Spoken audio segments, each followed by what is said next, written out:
pour la première, c'était la sublimation, je pense, ou bien la fusion. Là, c'est la fusion. Voilà, là, voici la fusion, c'est 10728.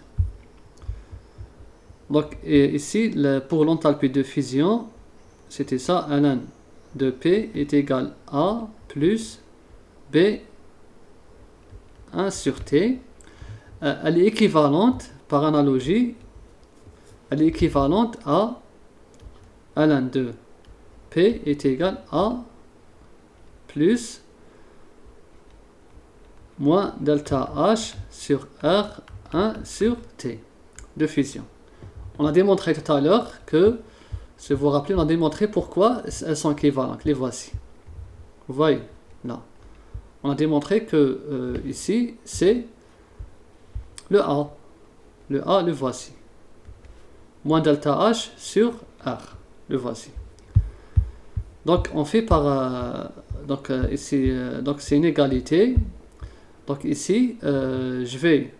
Bon, là, B qui est égal à moins delta H sur R. Ici, c'est la fusion. Est égal à combien? Il est égal à moins 3480. Voilà. Moins 3480. Voici. C'était en Kelvin. D'accord? C'était en Kelvin. Donc, c'était ça. Non, plutôt là, c'est la vaporisation. Bon, là, il n'y a pas de fusion. D'accord? C'est 3480. Les voici. Donc là, c'est la vaporisation. C'est pas la fusion. On n'a pas de fusion ici.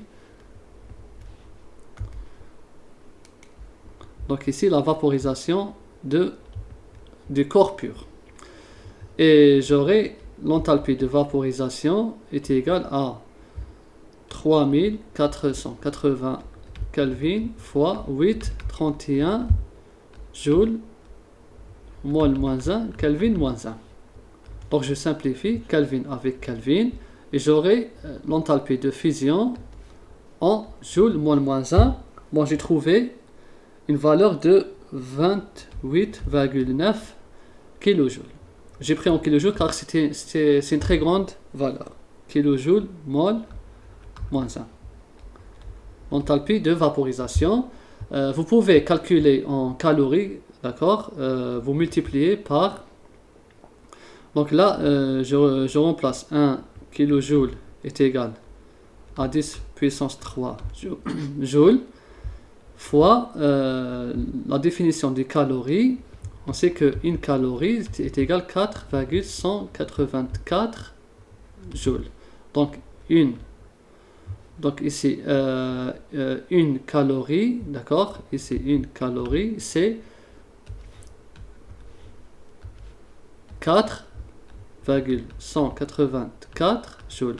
Donc regardez là, en simplifiant, donc joule avec joule, kilojoule avec kilojoule, et j'aurai à la fin un résultat en calories mol moins 1.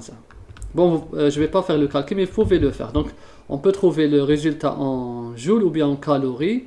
Ou bien, si vous voulez aussi, vous voulez convertir en kilocalories, je vais écrire ça, une calorie, c'est 10 puissance moins 3 kilocalories. C'est à vous de faire. Bon, je laisse les résultats pour ne pas trop donner de résultats. Pour plus de simplicité, je vais laisser en kilojoules. Mais vous pouvez faire la conversion en calories ou bien en kilocalories. On va multiplier par 10 puissance moins 3, plutôt là, ici, et j'aurai un résultat en kilocalories mol moins 1. Tout dépend de ce qu'on nous demande.